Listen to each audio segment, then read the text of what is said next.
Nama saya Sandra, saya seorang petani kota, juga seorang istri dan insya Allah jadi calon ibu.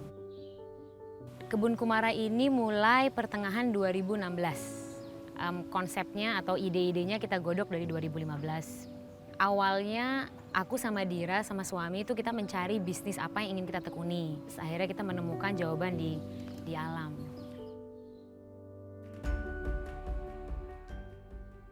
Pokoknya pas mau resign jelas itu mereka pada khawatir karena itu kerjaan aku sebelumnya cukup matang lah.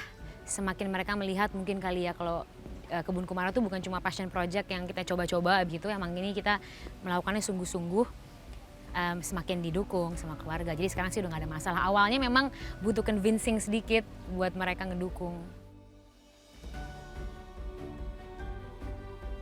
Sebenarnya kalau dari awal lulus kuliah emang aku sempat nyemplung di beberapa wadah ya. Jadi aku udah sempat nyoba corporate, tapi ternyata kan nggak cocok. Artinya kan ada sesuatu ketidaknyamanan dan ketidakseimbangan di situ. Akhirnya kita memutuskan untuk fokus ke Kebun Kumara dulu.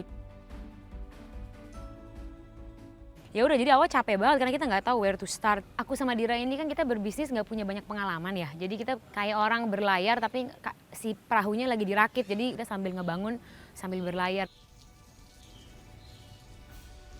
Kalau sekarang lucu karena sekarang Kebun Kumara udah cukup settle. Jadi once you get the ball rolling kan it rolls on its own ya. Jadi misalnya kita ngadain pelatihan, tiba-tiba word of mouth-nya nyebar, semakin banyak orang yang datang, semakin banyak yang tahu dengan sendirinya kan.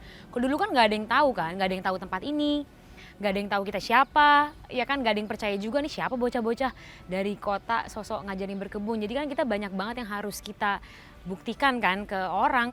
Cuma lama-lama kan kegigihan ya. Dan kalau kita ngelakuin sesuatu yang kita suka, sebenarnya tantangan itu kan jadi blessing juga.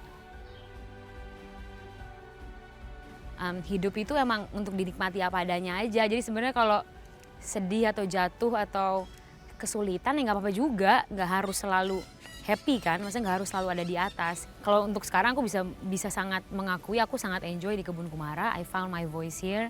Aku merasa bisa bermanfaat lah di Kebun Kumara dibanding di tempat-tempat aku sebelumnya.